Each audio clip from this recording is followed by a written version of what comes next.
வணக்கம். யோசிச்சு பாருங்களேன், ஒரு கவிதை, ஒரு கலைப்படைப்பு 1000 வருஷம் நிலைச்சு நிக்க முடியுமா? அப்படி நிக்க வைக்கிற அந்த ரகசியம் என்னவா இருக்கும்? வாங்க, தமிழ் கவிதையோட அந்த ஆர்க்கிடெக்சர் ரகசியத்தை நம்ம இன்னைக்கு அலசலாம்.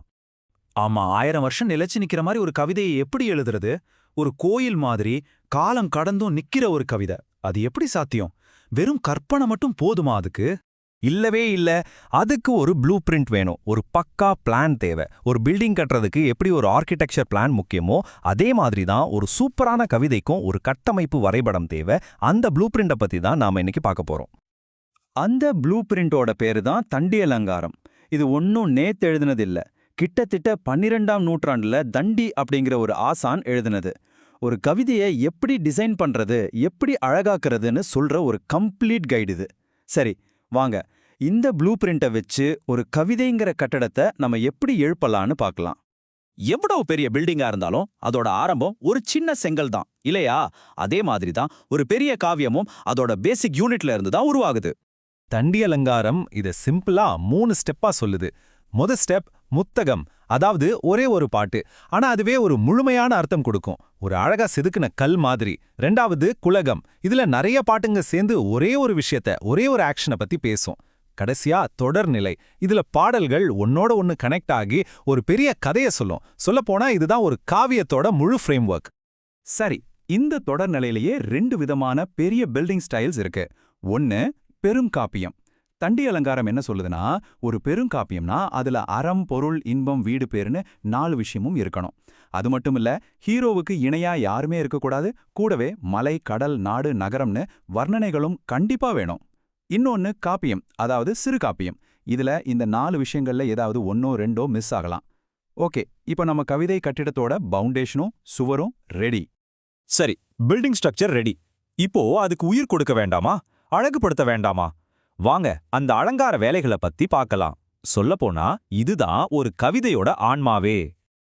தண்டி அலங்காரம். இந்த அலங்காரத்தை அணின்னு சொல்லுது. அணினாலே ஆபரணம், டெக்கரேஷன் அர்த்தம்.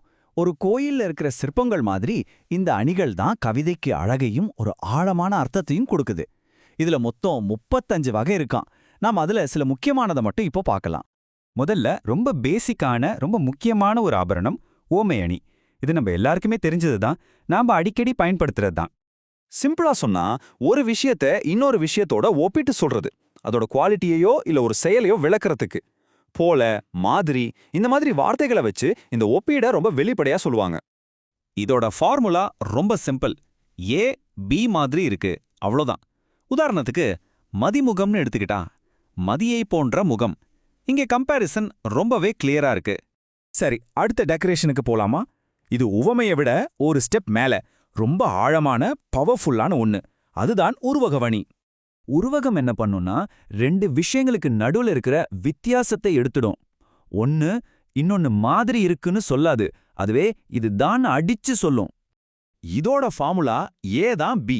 பாருங்க, உவமையில மதி போன்ற முகம்னு சொன்னோம், ஆனா உருவகத்துல அது முகமதியாகிறது. அதாவது முகமே சந்திரன், சந்திரனே முகம்தான். ரெண்டும் ஒன்னாயிடுச்சு பாத்தீங்களா? இது கவிதைக்கு ஒரு தனி பவரை கொடுக்குது. இப்போ நாம பார்க்க போறது ரொம்பவே ஒரு நுட்பமான, ரொம்ப அழகான ஒரு அணி. அதோட பேரே ஒரு கவிதை மாதிரி இருக்கும். தீவக அணி. இதுக்கு அர்த்தம் வாசல்ல வச்ச விளக்கு.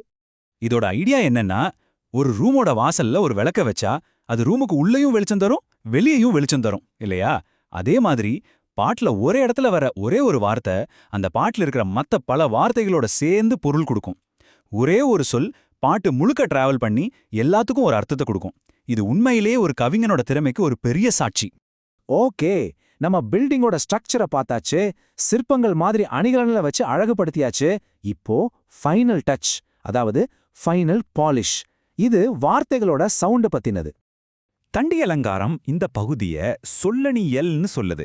இது அர்த்தத்தை பத்தி கவலைப்படாது, வார்த்தைகளோட சவுண்ட பத்தி தான் பேசும். உதாரணத்துக்கு மடக்குன்னு ஒரு அணி இருக்கு. இதுல ஒரே வார்த்தை திரும்ப திரும்ப வரும், ஆனா ஒவ்வொரு தடவை வர்றப்பவும் வேற வேற அர்த்தம் கொடுக்கும். ஒரு வேர்ட் பிளே மாதிரி. இது கவிதைக்கு ஒரு மியூசிக் மாதிரியும் இருக்கும், ஒரு இன்டெலிஜென்ஸையும் கொடுக்கும். நம்ம பில்டிங்குக்கு பெயிண்ட் அடிச்சு ஃபைனல் கோட்டிங் கொடுக்கற மாதிரி இது. சரிப்பா, இதெல்லாம் நல்லா தான் இருக்கு. ஆனா இது 12ஆம் நூற்றாண்டுல எழுதின ஒரு புத்தகம். இத பத்தி இப்போ தெரிஞ்சுக்கிட்டு நாம என்ன பண்ண போறோம்? இது ஒரு முக்கியமான கேள்விதானே? அப்போ இந்த பழங்கால ப்ளூ பிரிண்டோட லெகசி என்ன? தண்டி அலங்காரம் நமக்கு சில முக்கியமான விஷயங்களை கத்துக் கொடுக்குது. ஒன்னு, ஒரு பெரிய ஆர்ட்ங்கிறது சும்மா திடீர்னு வர்ற இன்ஸ்பிரேஷன் மட்டும் இல்ல, அதுக்கு பின்னாடி ஒரு பிளான், ஒரு உழைப்பு, ஒரு திறமை இருக்குன்னு இது காட்டுது. ரெண்டாவது, மொழிய வச்சு எப்படி அழகையும் அர்த்தத்தையும் உருவாக்கலான்னு ஒரு சூப்பரான டூல் கிட் இது நமக்கு கொடுக்குது. ஆனா எல்லாத்தையும் விட முக்கியமா, ரூல்ஸ் இருந்தா கிரியேட்டிவிட்டி போய்டும்னு நாம நினைக்கிறோம் இல்லையா? ஆனா தண்டி அலங்காரம் என்ன சொல்லுதுன்னா, சரியான ரூல்ஸ் இருந்தா அது கிரியேட்டிவிட்டி அழிக்காது, அதை இன்னும் செதுக்கி ஒரு அடுத்த லெவலுக்கு கொண்டு போகும்னு சொல்லுது. பாருங்க, தண்டி அலங்காரம் கவிதைக்கான ஒரு டைம்லெஸ் ப்ளூ பிரிண்ட். ஒரு நிமிஷம் யோசிச்சு பாருங்க, நாம வாழ்ற இந்த டிஜிட்டல் உலகத்துல நாம இப்போ உருவாக்குற எந்த ப்ளூ பிரிண்ட்டை இன்னும் 1000 வருஷம் கழிச்சு மக்கள் இதே மாதிரி ஆச்சரியமா பார்த்து படிப்பாங்க? ஒரு நல்ல கேள்வி இல்லையா? யோசிச்சு பாருங்க.